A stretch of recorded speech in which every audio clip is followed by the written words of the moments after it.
Hi friends, வணக்கம் and welcome to ALV Creations. பொதுவாக நம்ம பட்டு பாவாடை ஸ்டிச் பண்ணும்போது இந்த சைடில் பார்த்தீங்கன்னா இது வந்து ஒரு சிங்கிள் பாவாடையாக இருக்கும். சைடில் ஃபுல்லாக அப்படியே ப்ளீட்ஸ் தான் இருக்கும். இந்த சைட்லையும் பாவாடையில் ப்ளீட்ஸ் இருக்குது. ஸோ இங்கே மட்டும்தான் நமக்கு ஓப்பன். ஸோ இங்கே மட்டும்தான் நமக்கு ஜாயிண்ட் இருக்குது. ஸோ இந்த மாதிரி நம்ம ஸ்டிச் பண்ணும்போது இது வந்து ஸ்டிச் பண்ணுறதுக்கு ஈஸியாக இருக்கும். பட் நமக்கு வந்து நாளைக்கு ஃப்யூச்சரில் இந்த பாவாடையில் வந்து நம்ம வந்து நிறைய நல்லா டக்கு கூட இவ்வளோ போட்டிருப்போம். ஆனால் பார்த்தீங்கன்னா நம்ம இந்த பாடி பார்ட்டில் வந்து நம்ம இங்கே தையல் எக்ஸ்டெண்ட் பண்ணுறதுக்காக நம்ம இங்கே கொஞ்சம் தையலுக்கு கூட விட்டுருப்போம். ஆனால் என்னதான் நம்ம தையலுக்கு விட்டுருந்தாலும் இதை நம்ம எக்ஸ்டெண்ட் பண்ணி தைக்கும் போது மேக்ஸிமம் இந்த இடத்துல இடுப்பு இடத்துல நம்மளால மாற்றவே முடியாது. இது வந்து கான்ஸ்டண்ட்டாக தான் இருக்கும். இந்த சைட்லையும் அந்த மாதிரி இருக்கிறதுனால நம்ம வந்து பட்டுப்பாவாடை வந்து இவ்வளோ தூரத்துக்கு ஓப்பன் இருக்கிறதுனால உள்ள நம்ம போட்டுட்டா கூட இந்த பட்டனே நமக்கு சம்டைம்ஸ் போட முடியாது. ரொம்ப அப்படியே பிடிச்சி இருக்கும். அதனால பாவாடை போட்டுக்கிறதுக்கே கன்வீனியன்ட்டாக இருக்காது. இதுக்காக தான் நம்ம என்ன செய்வோம், பாவாடையை வந்து இந்த பார்ட் ஒரு தனியாக அந்த பார்ட் ஒரு தனியாக கட் பண்ணிவிட்டு ஃப்ரண்ட்டுக்கு ஒரு பீஸ் ஜாயின் பண்ணுவோம், பேக்குக்கு ஒரு பீஸை ஜாயின் பண்ணுவோம். அதை வந்து ரெண்டு சைட்லேயும் நம்ம இப்போ ஜாயின் பண்ணிப்போம். பட் இந்த மாதிரி பட்டுப்பாவாடையை வந்து நிறைய நூலிழை பட்டு நூல்லாம் இருக்கும். அதில் இங்கே கட் பண்ணி ஜாயின் பண்ணுறது வந்து ஒரு நல்ல மெத்தட் இல்லை. ஓகே, ஸோ இப்போது பாவாடையையும் சிங்கிள் பீஸாக யூஸ் பண்ணணும். எனக்கு சைட்லேயும் எப்போ வேணாலும் நான் தையலை வந்து எக்ஸ்டெண்ட் பண்ணிக்கணும். ஈஸியாக நான் இவ்வளோ தூரத்துக்கு தையலை பிரிச்சுக்கணும்னா அதுக்கு எப்படி நம்ம ஸ்டிச் பண்ணுன்றது தான் இப்போ நம்ம பார்க்க போகிறோம். இது நான் வந்து ரீசெண்டாக ஸ்டிச் பண்ண பாடி பாவாடை சட்டை. இதில் வந்து இந்த மெத்தடை ட்ரை பண்ணி தான் நான் ஸ்டிச் பண்ணியிருக்கேன். பட்டு பாவாடைக்கு எப்படி மெஷர்மெண்ட் எடுத்து கட் பண்ணி ஸ்டிச் பண்ணுன்ற டீட்டெயில் வீடியோ ஆல்ரெடி நான் போஸ்ட் பண்ணியிருக்கேன். அந்த வீடியோவோட லிங்க்கை வந்து டிஸ்கிரிப்ஷன் பாக்ஸில் ஷேர் பண்ணுறேன். இந்த வீடியோவில் இந்த பட்டு பாவாடையை டிஃப்ரெண்ட்டாக எப்படி ஸ்டிச் பண்ணுன்றதை மட்டும் தான் நான் ஷேர் பண்ணுறேன். ஆல்ரெடி பாடி பார்ட் கட் பண்ணி வச்சுருக்கேன். ஸோ இதில் பார்த்தீங்கன்னா சைடில் ஸ்டிச்சிங்க்கு 1.5 இன்ச் மார்க் பண்ணிக்கலாம். பாவாடையிலேருந்து சட்டைக்கு டிசைன் பண்ண தேவையான கிளாத் எடுத்துகிட்டு மீதி அப்படியே பாவாடைக்கு யூஸ் பண்ண போகிறேன். லென்த்தில் எக்ஸ்ட்ரா இருக்கிறத அப்படியே நம்ம வந்து டக்கு பிடிச்சிக்கலாம். மேல் பக்கம் கரை தான் இருக்குது. ஸோ இது அப்படியே நம்ம பாடியில் அட்டாச் பண்ணுறதுக்கு ஈஸியாக இருக்கும். பாவாடையை வந்து நம்ம சிங்கிள் பீஸாக தான் யூஸ் பண்ண போகிறோம். ஸோ ரெண்டு பக்கத்துலேயும் வந்து சிங்கிள் ஃபோல்ட் பண்ணி ஸ்டிச் பண்ணி வச்சுருக்கேன். இந்த ஷோல்டர் ஜாயிண்ட் நெக் ஸ்டிச்சிங் எல்லாம் உங்களுக்கு எப்படி கன்வீனியன்ட்டோ அப்படி ஸ்டிச் பண்ணிக்கலாம். பட் இதையுமே நான் கொஞ்சம் டிஃப்ரெண்ட்டாக ட்ரை பண்ணியிருக்கேன். இது வரைக்கும் நான் இப்படி ஸ்டிச் பண்ணதில்லை. ஸோ இதுதான் நமக்கு தையலுக்கான லைன். இது எப்படி நான் ஸ்டிச் பண்ண போகிறேன்னா, ஃபஸ்ட்டு மேலே வந்து ஜஸ்ட் ஓரத்தில் வந்து ஜாயின் பண்ணிக்கிறேன்.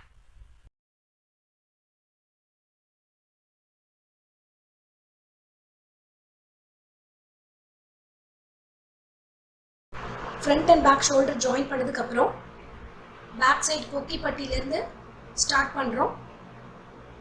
பேக் நெக்கு பேக்கு கழுத்து அப்படியே வந்து சிங்கிள் ஃபோல்ட் பண்ணி ஃபுல்லாக நம்ம சிங்கிள் ஃபோல்ட் பண்ணி ஸ்டிச் பண்ணி போகிறோம். நீங்கள் டேரெக்டாக இதை டபுள் ஃபோல்ட் பண்ணி கூட ஸ்டிச் பண்ணிக்கலாம். நான் ஒரு டிஃப்ரெண்ட் மெத்தட் சும்மா ட்ரை பண்ணதுனால இதில் ஃபஸ்ட்டு நான் சிங்கிள் ஃபோல்ட் பண்ணி ஸ்டிச் பண்ணிக்கிறேன். இப்போ ஃப்ரண்ட் நெக்கில் தைச்சிட்ருக்கேன். டெய்லரிங் பிகினர்ஸ் வந்து இந்த மாதிரி டேரெக்டாக வந்து நெக்கில் டபுள் ஃபோல்ட் பண்ணி அந்த கர்வ்லலாம் தைக்கிறது கஷ்டமாக இருந்ததுன்னா ஃபஸ்ட்டு இந்த மாதிரி சிங்கிள் ஃபோல்ட் பண்ணி ஸ்டிச் பண்ணிவிட்டு இன்னொரு ஃபோல்ட் பண்ணி ஸ்டிச் பண்ணும்போது ஃபினிஷிங் நீட்டாக இருக்கும், தைக்கிறதுக்கும் ஈஸியாக இருக்கும். ஸ்டிச் பண்ணுறது கிளியராக தெரியணுன்றதுக்காக தான் நான் வந்து டிஃப்ரெண்ட் கலர் த்ரெட் யூஸ் பண்ணியிருக்கேன்.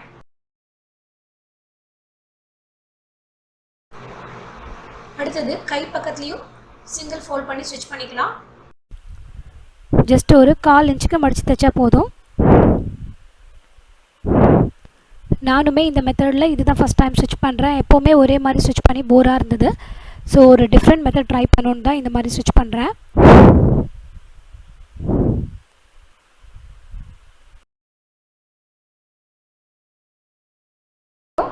ஸோ எல்லா சைட்லேயும் சிங்கிள் ஃபோல்ட் பண்ணி மட்டும்தான் இப்போ ஸ்டிச் பண்ணிகிட்ருக்கோம்.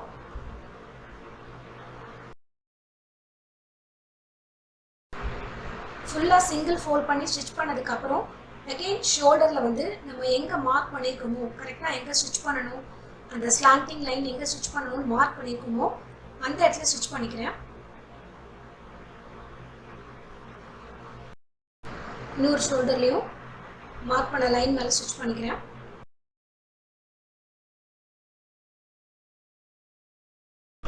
இப்போ நம்ம வந்து ஹார்மோல் சைட்லேயும் ஃப்ரண்ட் அண்ட் பேக் நெக் சைட்லேயும் இன்னொரு முறை ஃபோல்ட் பண்ணி ஸ்டிச் பண்ணிக்கணும். அப்படி ஃபோல்ட் பண்ணும்போது இந்த ஷோல்டர் பீஸ் வந்து பேக் சைடில் இருக்கிற மாதிரி வச்சுட்டு கவர் பண்ணிக்கலாம். இந்த மாதிரி இப்போ நான் வந்து ஒரு ஸ்லீவ் பக்கம் ஸ்டிச் பண்ணிட்டுருக்கேன், இன்னொரு ஃபோல்ட் பண்ணி. ஸோ இப்போ மடிக்கும்போது இந்த ஷோல்டர் ஜாயிண்ட்டு பேக் சைடில் இருக்கிற மாதிரி வச்சுட்டு மடிச்சுக்கிறேன்.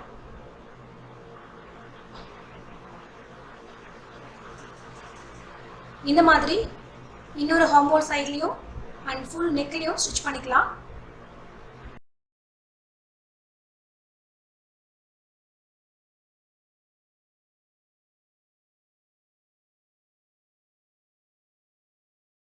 Front and back neck, shoulder, armhole எல்லாமே கம்ப்ளீட்டாக ஃபினிஷ் பண்ணியாச்சு.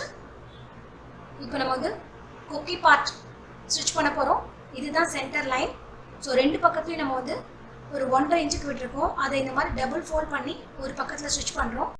இந்த மாதிரி ஸ்டிச் பண்ணிவிட்டு சென்டரில் வைக்கும்போது நமக்கு இந்த சென்டர் லைனை விட 1/2 இன்ச் எக்ஸ்ட்ரா வெளியில் வந்திருக்கும். இந்த பக்கத்தில் நம்ம மடிக்கும்போது ஃபஸ்ட்டு ஃபோல்டே அந்த லைனை ஈக்குவலாக வச்சுட்டு மடிச்சிட்டா கரெக்டாக இது வந்து சென்டர் லைனுக்கு ஈக்குவலாக இருக்கும். ஸோ இந்த மாதிரி நம்ம மடித்து ஸ்டிச் பண்ணும்போது நமக்கு பட்டன் பட்டிக்கு கரெக்டாக அது வந்து ஃபிட் ஆகும்.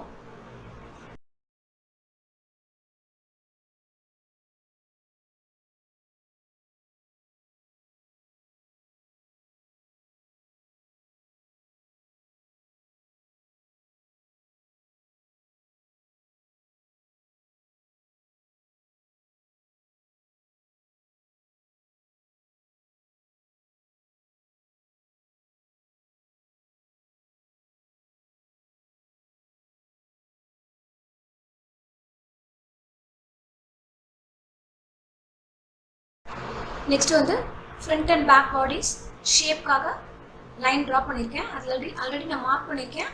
அதில் லைன் ட்ரா பண்ணிவிட்டு ஃப்ரண்ட் அண்ட் பேக் எல்லாத்துலேயும் வந்து டாட்ஸ் பிடிச்சிக்கலாம். ஃப்ரண்ட்டில் 2 டாட், பேக்கில் 2 டாட் பிடிச்சிக்கிறோம்.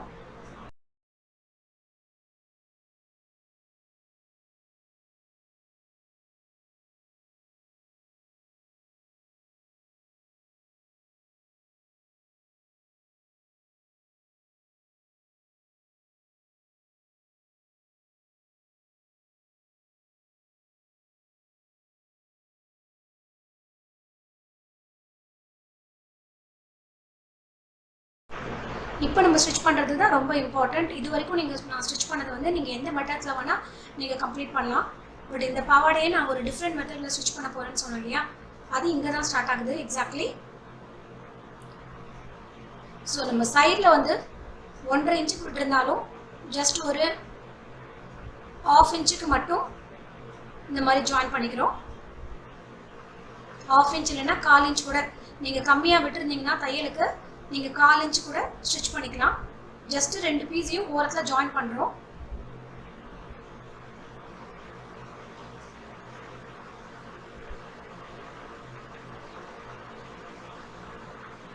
இந்த பக்கத்துலையும் அதே மாதிரி ஜாயின் பண்ணிக்கலாம்.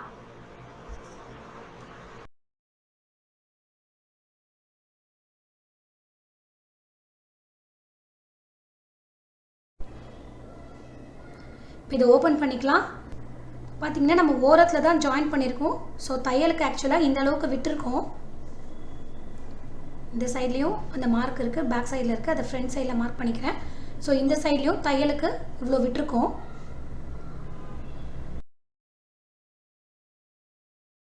இப்போ பாடி பார்ட்டும் ஹிப் ரவுண்ட் ஃபுல்லாக சிங்கிள் பீஸ் ஆக்கிட்டோம். ஆல்ரெடி நமக்கு பாவாடையும் வந்து சிங்கிள் பீஸாக தான் இருக்குது. இது அப்படியே நம்ம வந்து பாவாடையோட ஜாயின் பண்ணுறோம். ஜாயின் பண்ணும்போது இந்த இடத்துல மட்டும் ப்ளீட்ஸ் வைக்காம, அதே மாதிரி இந்த இடத்துல மட்டும் ப்ளீட்ஸ் வைக்காம மற்ற இடத்துலலாம் ப்ளீட்ஸ் வச்சு பாவாடையை ஜாயின் பண்ணிக்கலாம். இப்போ ஸ்டார்டிங்கில் வந்து இந்த பாவாடையை எக்ஸ்ட்ரா ஒரு 1/2 இன்ச் விட்டுட்டு பாடி பார்ட் கூட ஜாயின் பண்ணிக்கலாம். ரெண்டுத்தோட நல்ல பக்கமும் ஒன்று மேலே ஒன்று இருக்கிற மாதிரி நான் ஜாயின் பண்ணிக்க போகிறேன். ஆல்ரெடி நான் பாவாடையை வந்து 4ஆக டிவைட் பண்ணி மார்க் பண்ணி வச்சுருக்கேன். ஸோ அதை வந்து ஈவனாக ப்ளீட்ஸ் இருக்கிறதுக்காக நான் வந்து பின் குத்தி அரேஞ்ச் பண்ணிக்கிறேன். ஸோ இந்த லைனுக்கு முன்னாடி வரைக்கும் தான் ப்ளீட்ஸ் வரணும்.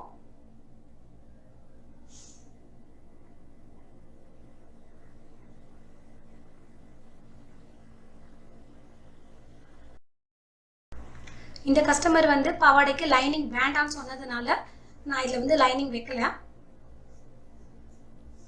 ஸோ இதில் வந்து ஒரு பக்கத்தில் 4 ப்ளீட்ஸ் தான் வருது. இதுக்கப்புறம் இது அப்படியே வந்து இந்த எண்டு வரைக்கும் ஸ்ட்ரைட்டாக ஸ்டிச் பண்ணிக்கிறேன்.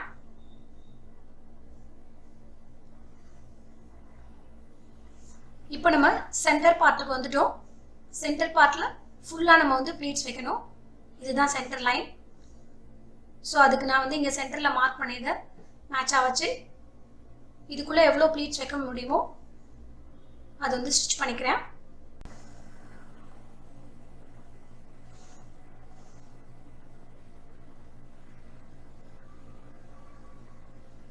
கரெக்டாக இந்த பக்கம் சீம் அலவன்சஸ் வர வரைக்கும் நம்ம ப்ளீட்ஸ் வச்சுக்கலாம். தேர்ட் மார்க்கிங் இங்கே இருக்குது. அதை கரெக்டாக இந்த மிடில் நம்ம தையல் போட்ட இடத்துல வச்சுட்டு பின் பண்ணிக்கிறேன். பட் இது வரைக்கும் இந்த கோடு இருக்கிற இடத்துல நம்ம வந்து ப்ளீட்ஸ் வைக்க மாட்டோம். ஸோ அங்கேயும் ஒரு பின் பண்ணிவிட்டு மீதி இருக்க துணியை வந்து ப்ளீட்ஸ் வச்சுக்கலாம்.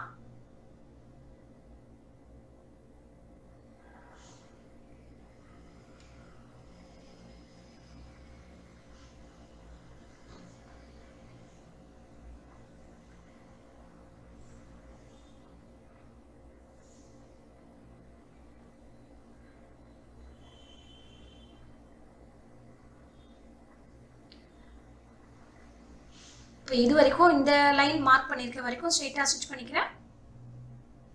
அகெயின் நம்ம மீதி லாஸ்ட் பார்ட்டுக்கு வந்துட்டோம். இந்த பக்கத்துக்கு இங்கே வந்து இருக்கிற துணி ஃபுல்லாகவே நம்ம ப்ளீட்ஸ் வச்சுட்டு இந்த பக்கமும் பாவாடையில் எக்ஸ்ட்ரா ஒரு 1/2 இன்ச் இப்படி விட்டுட்டு நம்ம நீட்டாக ஸ்டிச் பண்ணிக்கலாம்.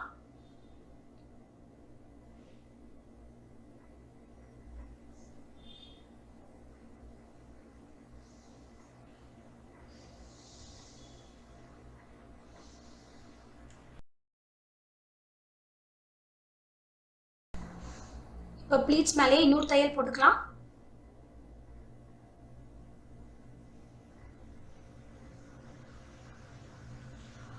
ஃபுல்லாக மேலே ஒரு தையல் போட்டுக்கிறேன்.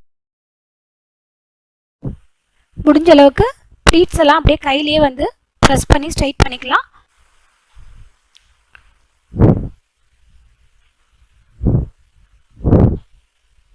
ஸோ இதில் பார்த்தீங்கன்னா நடுவில் ஒரு பெரிய கேப்பு. இந்த கேப்பில் தான் நம்ம வந்து சைடில் ஜாயின் பண்ண போகிறோம். இது ஹார்மோல் சைடில் வர கேப்பு. அதனால தான் அங்கே ப்ளீட்ஸ் இல்லை. நம்ம இந்த மார்க்கிங் வரைக்கும் ப்ளீட்ஸ் தைக்கலை. ஸோ இதை நம்ம இப்படி ஃபோல்ட் பண்ணி இந்த மாதிரி ஃபோல்ட் பண்ணி நம்ம பார்த்தாக்கா கரெக்டாக வந்து இந்த ப்ளீட்ஸ் ஈவனாக இருக்கும். நடுவில் அந்த கேப்பே தெரியாது. இப்போ பேக் சைடில் வந்து அப்படியே மேல் தையல் போட்டுக்கலாம், ஸ்கர்ட்டையும் பாடியும் சேர்த்து. நெக்ஸ்ட்டு ஸ்கர்ட்டில் மேலேருந்து ஒரு 3 இன்ச்சு 4 இன்ச்சு விட்டுட்டு அப்படியே ஜாயின் பண்ணிக்கலாம். மேலே ஒரு 3 இன்ச்சு விட்டுட்டு 2 பக்கத்தையும் ஜாயின் பண்ணிக்கிறேன். ஆல்ரெடி நம்ம வந்து சிங்கிள் ஃபோல்ட் பண்ணி இங்கே ஸ்டிச் பண்ணியிருக்கோம். அதை அப்படியே ஜாயின் பண்ணிக்கிறேன்.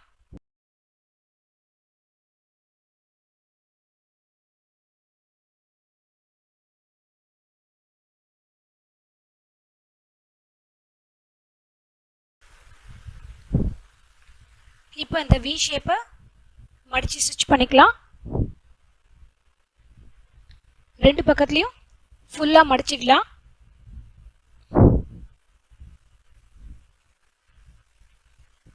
கீழே பாவாடை எதுவும் சிக்கிக்காம தள்ளிட்டு கரெக்டாக வந்து தையல் போட்டுக்கலாம். ஒரு பக்கத்தில் ஸ்டிச் பண்ணி முடிச்சுட்டு அப்படியே இந்த பக்கத்துலையும் ஸ்டிச் பண்ணிக்கலாம்.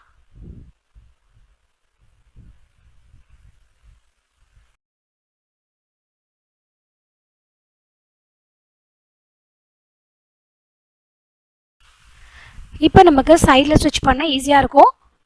ஸோ பாடியிலேருந்து அப்படியே மேலே ஸ்டார்ட் பண்ணி பாவாடையில் ஒரு 3லேருந்து 4 இன்ச் வரைக்கும் சைடில் அப்படியே கிராஸாக ஸ்டிச் பண்ணிக்கலாம். இந்த மாதிரி ஆஸ் யூஷுவல் நம்ம 2-3 ஸ்டிச்சஸ் போட்டுக்கலாம். ஸோ நம்ம எப்போ தான் நம்ம சைடில் வந்து அகலம் பெருசாகிறோமோ, பாவாடையோட பாடி பார்ட் பெருசாகிறோமோ, அப்போ நமக்கு இடுப்பு பக்கத்தையும் இன்க்ரீஸ் பண்ணிக்கலாம். இதே மாதிரி அந்த பக்கமும் ஸ்டிச் போட்டுடுறேன். உள்பக்கம் பார்க்கலாம். இங்கேயே வந்து நல்லா நீட்டாக இருக்குது பார்க்குறதுக்கு. இந்த மாதிரி அந்த சைட்லையும் ஸ்டிச் பண்ணிக்கலாம். இதில் பார்த்தீங்கன்னா தேவையான லென்த்தை விட 4 இன்ச்சு தான் அதிகமாக இருக்குது. ஸோ 4 இன்ச்சுக்கு நான் வந்து டக்கு பிடிச்சிக்கிறேன். ஸோ இந்த மாதிரி நம்ம லைன் ட்ரா பண்ணிக்கலாம். இல்லைனா இந்த பாவாடையிலே பிரிண்ட் இருந்ததுன்னா அந்த பிரிண்ட்டை வச்சு கூட நம்ம அடையாளப்படுத்திட்டு அப்படியே கூட ஸ்டிச் பண்ணிக்கலாம். நான் வந்து பாவாடை இப்படியே ஃப்ரண்ட் பக்கமே இதை அப்படியே கரெக்டாக அப்படி ஃபோல்ட் பண்ணி ஃபுல் ரவுண்ட்லேயும் ஸ்டிச் பண்ணிவிடுவேன். சிங்கிள் ஸ்டிச் போட்டாலே போதும். இதில் வந்து இந்த டிசைன் இருக்கிறதுனால நான் அதை வச்சே நான் வந்து ஸ்டிச் பண்ணிக்கிறேன். லைன் மார்க் பண்ணல. ஸோ எங்கெங்கெல்லாம் நமக்கு தேவையோ அங்கே இன்ச் டேப்பை உள்ளே இன்சர்ட் பண்ணி ஈவனாக ஃபோல்டாக இருக்கான்னு செக் பண்ணிக்கலாம். பாட்டமில் இந்த கரை தெரியாமல் மடித்து தைச்சிக்கலாம். இந்த மெத்தட் உங்களுக்கு யூஸ்ஃபுல்லாக இருந்திருக்கலாம். பிடிச்சிருந்தா ட்ரை பண்ணி பாருங்கள். Thanks for your love and support. See you all in my next video. Have a great day.